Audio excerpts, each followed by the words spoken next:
이제 부임하고 이제 한 달 조금 지난 것 같습니다. 그러면서 성도님들께 참 많은 말씀을 들었습니다. 가장 많이 들었던 말씀은 이 이야기였습니다. 잘 오셨습니다. 환영합니다. 제 이야기를 굉장히 많이 들었습니다. 이 이야기를 통해서 저는 성도님들의 어떤 따뜻함을 느낄 수 있었는데, 이 이야기 다음으로 많이 들었던 이야기도 저에게 꽤 감동이 되었던 것 같습니다. 목사님 정말 애국자이십니다. 네, 새 아이를 이제 저희가 양육하다 보니까 그래서 하신 말씀인 것 같습니다. 이 말씀을 들을 때마다 굉장히 감사했고, 또 그러면서 한편으로는 아내의 생각이 굉장히 많이 났습니다. 아이들을 뱃속에서 이제 품고 또 해산의 고통이라는 것도 경험을 하고, 또 지금까지도 이 아이들을 위해서 헌신하고 있는 아내가 굉장히 생각이 많이 났습니다. 아내가 아니었다면은 이 아이들은 태어나지도 못했을 것이고, 또 지금까지 자라나지도 못했을 것이기 때문입니다. 이것을 항상 제가 많이 느끼고 있지만 또 유독 더 많이 느끼는 순간들이 종종 있습니다. 대표적으로는 아이들이 다 같이 울 때 그렇습니다. 새 아이가 동시에 울면은 그때는 정말 아내의 그 역할들이 크게 와닿더라고요. 저희 첫째는 이제 5살이 되었습니다. 그리고 말을 곧잘 하는 편입니다. 그래서 자신이 어떤 감정이 상했으면은 왜 상했는지 논리적으로 설명하기 시작합니다. 그리고 두 돌이 아직 안 된 둘째는 단어만 말합니다. 그리고 셋째는 응애하는 정도가 전부입니다. 그래서 울 때도 이 첫째는 자기가 지금 왜 서운한지에 대해서 막 길게 서술을 합니다. 둘째는 자기를 화나게 한 사람의 이름을 말합니다. 주로 언니, 언니 하면서 이제 소리를 지릅니다. 그리고 셋째는 응애하죠. 이 셋이 동시에 울기 시작하면은 정말 눈앞이 캄캄해지는 경험들을 하곤 합니다. 망연자실해지고 이제 그 순간 저는 하나님을 찾게 됩니다. 하나님을 찾고 기도를 하죠. 그러면 하나님께서는 제 기도에 바로 응답하십니다. 아내를 일으켜서 하나님께서 응답하시는 것들을 제가 경험합니다. 아내는 이제 그런 순간에 바로 일어나서 이 아이들이 왜 우는지를 파악합니다. 첫째 이야기를 들으면서 이 아이가 왜 서운해하는지, 둘째의 이야기를 들으면서 무슨 일이 있었는지, 그리고 셋째를 통해서 얘가 지금 배가 고픈 건지, 배가 아픈 건지, 졸린 건지 이런 것들을 금방 파악하고 그 니즈들을 바로바로 채워줍니다. 반대로 아이들은 잘 모릅니다. 지금 엄마가 어떤 마음인지, 엄마가 뭘 원하는지. 하지만 엄마는 모든 걸 알더라고요. 그리고 그런 아내를 통해서 저는 저희의 가정이 평안을 찾는 것과 또 가정이 세워지는 것들을 보곤 합니다. 그리고 이러한 모습들은 저희 가정만의 모습은 아닐 거라고 생각을 합니다. 모든 어머니들 또 모든 아버지들이 가정 안에서 그렇게 사랑으로 모든 자녀를 양육하신다는 것을 알기 때문입니다. 물론 완전하지는 못하겠죠. 하지만 모두가 사랑으로 헌신하고 있다라는 사실은 분명합니다. 그리고 이러한 각 가정의 모습들은 오늘 본문 속에서 바울이 고린도 교회를 향해서 어떤 맥락에서 방언과 예언의 은사들을 다루고 있는지를 이해하는 데 도움을 줍니다. 저는 오늘 설교가 처음이지만 성도님들께서는 이 자리에서 벌써 고린도전서 강해 설교를 들으신 지가 오늘로 14번째입니다. 그리고 4달 정도 되셨더라고요.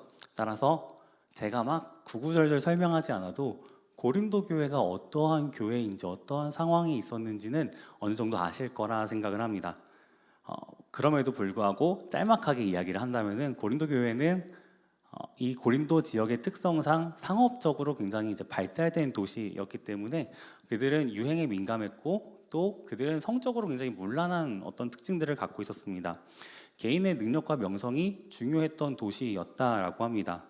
그러한 고린도 도시에서 살아가는 그리고 신앙생활하는 이 성도들은 어쩌면은 자신들도 타인에 비해서 어떤 능력이 뛰어나야 한다라는, 명성이 더 있어야 한다라는 세속적인 가치관의 영향 속에서 그렇게 자유롭지 못했을 수도 있겠다라는 생각이 듭니다. 그래서 때로는 자신이 받은 은사들을, 수많은 영적인 은사들을 내가 돋보이는 방향을 위해서 사용할 수도 있겠다라는 생각들이 드는 거죠. 수많은 은사들 중에서도 특히 방언은 굉장히 신비로워 보입니다. 알아들을 수 없는 말로 이제 막 기도를 하는데 그거 자체가 모르는 사람들에게는 굉장히 영적으로 보여지기 때문입니다. 그리고 방언의 그 실체 역시도 굉장히 신비로운 측면이 있습니다. 방언은 하나님께 우리가 은밀하게 또 개인적으로 하는 기도이기 때문입니다. 그래서 방언을 잘하면은 신자는 자신의 신앙이 더 깊어지는 것들을 경험할 수 있습니다. 그러나 고린도 교회 성도들 중에는 이것을 오용했던 사람들이 있었던 것 같습니다. 자신이 얼마나 영적으로 탁월한지를 보여주는 용도로 방언을 사용하는 것이죠. 아마도 이런 장면들이 종종 연출되지 않았을까 상상을 해봅니다. 당시 교회는 이렇게 넓은 예배당이 아니라 가정집 안에서 같이 함께 예배를 드렸습니다. 따라서 그 자리에 있는 성도들이 누구인지 그들은 한 명 한 명 다 알 수 있는 구조였다라는 거죠. 누가 방언 기도를 하면은 그 사람이 누구인지 모를 수가 없었을 겁니다. 근데 그 사람이 매주 그렇게 방언으로 기도를 하는 모습을 본다면은 굉장히 특별한 듯한 느낌들을 받을 수 있겠죠. 심지어 만약에 그 자리에 있는 성도들 중에서 신앙이 생긴 지 얼마 안 되거나 신앙생활을 오래 했지만 믿음이 약하거나 그런데 방언마저 못하는 성도들이 있다면은 아마 그들은 어떤 부러움을 느꼈을지도 모릅니다. 그리고 종종 이런 오해들을 했을지도 모릅니다. 하나님께서는 저 사람을 더 사랑하셔서 방언을 주시고 나는 좀 덜 사랑하셔서 방언을 주시지 않으셨구나. 저 사람이 나보다 좀 더 나은 신자이겠구나 라는 오해들을 했을 수 있다라는 거죠. 방언하는 사람이 그걸 몰랐을까요? 아마 아니었을 겁니다. 그들은 알고 있었습니다. 누가 방언을 할 줄 알고 누가 못하는 성도인지요. 그리고 그것이 어떤 영향을 미치는지 자신을 어떻게 보이도록 하는지에 대해서 잘 알고 있었을 겁니다. 하지만 그들은 공동체를 향한 어떤 사랑보다는 자기중심적인 마음으로 자기를 내세우려는 마음으로 그 방언을 계속해서 행합니다. 그러니까 어떤 악한 의도를 갖고서 방언을 했다라는 거죠. 결국 그들은 은사를 교회의 믿음을 세우는 데 사용하기보다는 오히려 교회의 믿음을 무너뜨리는 데 사용하고 맙니다. 이러한 배경 속에서 바울은 말합니다. 방언보다는 예언하기를 더 권한다라고요. 방언하고 달리 예언은 모든 사람들이 알아들을 수 있습니다. 그리고 모든 사람들의 믿음을 세울 수 있기 때문에 그렇습니다. 여기서 말하는 예언이라는 것은 어떤 미래의 일들을 점치거나 맞추는 어떤 신비스러운 그런 것들을 이야기하지 않습니다. 이 점에 대해서 고든 피라고 하는 학자는 이렇게 이야기를 하더라고요. 공동체의 덕을 세우기 위해 하나님의 사람에게 주어진 즉흥적인 말이라고요. 쉽게 말하면은 공동체의 믿음을 세우는 은사라고 이해하시면 좋을 것 같습니다. 바울은 개인의 믿음도 중요하지만 공동체의 믿음이 함께 세워지는 것을 굉장히 중요시 여겼습니다. 그래서 방언과 달리 공동체 전체에게 유익을 주는 이 예언의 은사를 더 권면합니다. 그렇다면은 여기까지 들은 우리에게 이제 이런 의문이 남지 않습니까? 어떻게 해야 되는 거지? 그러니까 우리 중에는 방언도 못하고 예언도 못하거나 아니면은 방언은 할 줄 알지만 예언은 못하는 분들이 계십니다. 저도 여기에 포함이 됩니다. 그렇다면은 우리는 이 말씀을 읽으면서 나는 대체 어떻게 해야 되는 거지? 라는 생각들을 하게 됩니다. 이미 이해하고 계시겠지만 바울은 무조건적으로 방언은 하지 말고 예언만 하라라고 말하지 않습니다. 그의 주장의 핵심은 이것입니다. 사랑 안에서 교회를 세우는 일, 다른 이의 믿음을 세우는 일에 관심 갖고 최선을 다하십시오 라는 거죠. 그것을 위해서 당신의 은사를 최대한 활용하라 라는 겁니다. 그렇다면 어떻게 하면 이 말을 따를 수 있을까요? 여기에는 다양한 방법들이 존재합니다. 먼저는 그 방법에 대해서 짧게 소개한 후에 그것을 실천하는 것이 어려운 이유들을 한번 살펴보고 그럼에도 불구하고 우리가 교회의 믿음을 세울 수 있도록 하는 능력에 대해서 같이 말씀드리도록 하겠습니다. 누군가의 믿음을 세우기 위해서 반드시 필요한 게 있습니다. 복음입니다. 예수께서 말씀하십니다. 나로 말미암지 않고는 아버지께로 나올 자가 아무도 없다라고요. 따라서 누군가의 믿음을 세우고자 한다면은 우리는 반드시 그리스도께서 우리를 위해 하신 일, 기쁜 소식을 전해야 합니다. 이때 가장 대표적인 행동은 바로 전도일 것입니다. 직접적으로 전하기 때문입니다. 그렇다고 전도만 여기에 해당하지는 않습니다. 우리가 믿음대로 행하는 것, 그리고 믿음으로 예배의 자리에 나오는 것 역시 전도만큼 중요합니다. 예를 들면 이렇게 볼 수 있을 것 같습니다. 올해부터 수요 예배의 시간이 오전으로 바뀌었습니다. 그리고 함께 나누는 기도의 제목들도 명확해졌습니다. 직장과 학교에서 일하고 공부하는 우리의 가족들을 위해서 기도하는 시간이라는 거죠. 아마도 이 자리에 나오신 성도님들께서는 하나님께서 내 기도를 들으시고 우리 가정에 은혜 베푸실 것을 확신하셔서 나오셨을 것입니다. 그리고 성도님들의 기도를 들으신 하나님은 절대로 침묵하지 않으십니다. 반드시 일하십니다. 물론 우리가 하나님을 일하게 하는 것은 아닙니다. 그분이 우리의 믿음을 통해서 일하시는 거죠. 이것은 전도가 아닙니다. 그러나 전도만큼이나 중요합니다. 그러므로 하나님의 일하심을 경험하고 싶다면은 우리는 다음 주에도 그 다음 주에도 이 예배가 사라지는 그날까지 혹은 우리가 저 천국에 올라가는 그날까지 이 자리를 사모할 필요가 있다라는 것이죠. 또한 내가 예배에 나아가는 것만큼이나 믿음으로 예배 보내는 것도 중요합니다. 특별히 이번 주에는 아이들의 성경학교 또 수련회가 있습니다. 믿음으로 아이들을 보내신다면은 아이들의 믿음이 이전보다 자라날 겁니다. 그 자리에서 아이들의 믿음을 자라나게 하는 복음이 선포되기에 그렇습니다. 근데 이 수련회든 성경학교든 저희가 이제 부모님들을 막 신방하고 또 아이들의 이야기를 듣다 보면은 아이들을 보내는 부분에 대해서 어려움을 겪으시는 성도님들이 계신다는 것을 알게 됩니다. 아이들이 싫어서, 그러니까 아이들이 가기 싫어서 못 보내시는 분들이 계시더라고요. 성경학교 가기 싫다, 뭐 수련회 가기 싫다, 또 교회 가기 싫다, 뭐 이런 아이들이 종종 있지 않습니까? 특히 청소년기에는 그런 모습들을 조금 더 많이 보여주는 것 같습니다. 그런 아이들을 대할 때 우리는 교회 가기 싫다라고 말하는 그 아이의 얼굴을 대면하는 것을 상상하는 것만으로도 벌써 믿음이 흔들리는 것을 경험합니다. 보내고 싶은 마음들은 있거든요.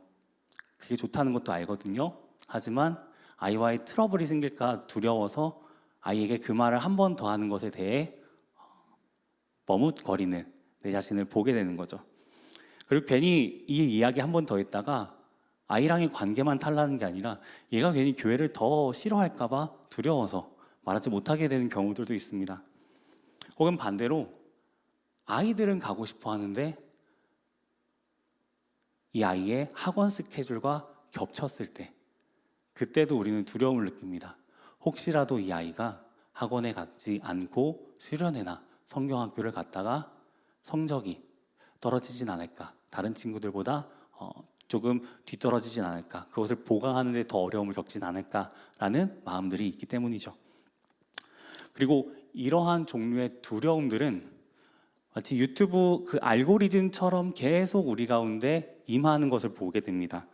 우리로 하여금 수많은 이야기들을 듣잖아요, 하루 종일. 근데 그 수많은 이야기들 속에서 지금 내가 겪고 있는 이 두려움하고 되게 비슷한 것들에만 더 집중하도록 만드는 거죠. 아, 그때 수련회 보냈더니, 성경학교 보냈더니 애가 이렇게 됐대. 애가 우리가 걱정했던 그 방향으로 가버렸대 라는 이야기들에 조금 더 우리의 귀가 열리게 되는 것을 봅니다. 그리고 이런 생각들을 하게 되죠. 믿음으로 사는 것은 손에만 있는 건 아닐까라고요. 혹시 그러한 일들을 경험하시는 분들이 계시다면, 아니면은 그런 경험을 주변에 하는 분들이 계시는 분들이 있다면은 여러분에게 이 이야기가 어떤 위로와 도전이 되었으면 좋겠습니다. 손해보다는 더 큰 열매가 믿음 가운데 있다는 것을 우리가 확신할 수 있었으면 좋겠습니다. 몇 년 전에 소천하신 미국의 팀 켈러 목사님께서 리드머 교회에서 사역할 당시에 있었던 이야기입니다. 어떤 비신자가 교회에 방문하고 등록합니다. 저희도 이제 처음 오신 분들이 계시면은 교회에 어떻게 오셨는지 여쭙지 않습니까? 마찬가지로 팀 켈러 목사님도 어떻게 교회에 왔는지 여쭤보았던 것 같습니다. 근데 이분의 대답이 굉장히 충격적이었습니다. 자기가 직장에서 어떤 실수를 했는데 자기의 상사가 나서서 그 실수를 대신 떠맡았다라는 겁니다. 보통 이런 일들은 찾아보기도 어렵고 또 상상하기도 좀 힘들지 않습니까? 어떤 상사가 부하가 저지른 실수를 자기 거라고 말하겠습니까? 아무도 그렇게 살지 않는데 그 상사는 그렇게 행동을 했습니다. 그래서 이 부하가 도무지 이해가 되지 않아 상사에게 물어봅니다. 왜 그렇게 하셨나요?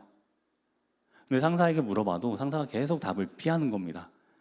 그러다가 끝끝내 답을 듣게 되었습니다. 상사는 이렇게 말했다고 합니다. 저는 크리스천입니다. 그 말에는 여러 가지 의미가 있지만 하나님이 나를 받아주시는 이유가 예수 그리스도께서 내가 저지른 잘못에 대한 책임을 대신 지셨기 때문이라는 뜻입니다. 예수님은 십자가에서 그렇게 하셨습니다. 그래서 저도 다른 사람들의 잘못을 책임지려는 마음이 들기도 하고 때로는 그럴 수 있는 능력을 갖게 됩니다. 상사는 자신이 크리스천이라는 사실을 밝힙니다. 그리고 리디머 교회에 출석하고 있다라는 것도 밝힙니다. 그래서 이 여성이 리디머 교회에 방문합니다. 그리고 그녀도 신앙을 갖게 됩니다. 세상에 어떤 상사가 그것도 이 부하 직원의 실수를 내 것이라 말할 수 있을까요? 그리고 세상에 어떤 부하 직원이 주말에 상사가 다니는 교회에 갈 정도로 그런 뜨거움과 어떤 열심을 보일 수 있을까요? 이 상사에게 어떤 특별한 은사가 있었기 때문이 아닙니다.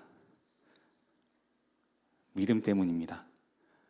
그는 믿음에 따라 행동했고 믿음에 따라 손해를 감수했습니다. 그리고 그 결과 그는 다른 사람의 믿음을 세우는 데에 쓰임을 받게 됩니다. 왜 그럼 그는 믿음대로 손해를 감수하면서 그렇게 믿음대로 살아갔던 걸까요? 그것은 그가 고백했던 것처럼 우리를 사랑하시는 하나님께서 어떤 세속적인 관점에서 볼 때 누구와도 비교할 수 없을 정도로 큰 손해를 보셨기 때문입니다. 죄인을 살리기 위해서 죄 없는 자기의 아들의 목숨을 내어주셨습니다. 이 아들은 그냥 무죄한 아들이 아닙니다. 하나님의 아들이시고 누구보다 능력이 있으십니다. 어떤 은사로 따지자면 이분은 은사를 많이 가지신 분이 아니라 은사의 창조자이십니다. 그럼에도 불구하고 그분은 완전히 낮아지십니다. 아무런 은사가 없는 것처럼 낮아지십니다. 나아가 그분은 흉악한 죄인처럼 취급을 받으십니다. 그리고 그 과정에서 예수님은 자신의 모든 것을 희생하십니다. 또 그분은 알 수 없는 어떤 신비로 오지 않으셨습니다. 누구나 함께 할 수 있는 육체로 오셨고 누구나 들을 수 있는 언어로 말씀하셨고 또 누구나 볼 수 있도록 십자가를 지셨고 부활하셨습니다. 사랑하는 우리의 죄를 용서하기 위해서요. 하나님의 사랑이 우리의 모든 허물을 덮었습니다. 우리는 용서를 받았고 그 기쁜 소식을 통해서 믿음도 얻게 되었습니다. 나아가 우리는 이제 하나님 앞에서 더 이상 죄인이 아니라 교회라고 불림받게 되었습니다. 누군가를 세워가는 일, 누군가를 섬기는 일에는 늘 수고와 헌신이 따릅니다. 그리고 어떤 때에는 정말 많은 희생을 감수해야 하기도 합니다. 그러나 이것이 너무나 가치 있고 아름다운 일이라는 사실을 우리는 너무 잘 압니다. 왜냐하면 하나님께서 나에게 그렇게 하셨거든요. 아무 믿음 없던 내게 하나님이 그렇게 하셨거든요. 그래서 내게 믿음이 생겼고 그 하나님으로 인하여서 우리도 그렇게 살아갈 능력들을 얻게 됩니다.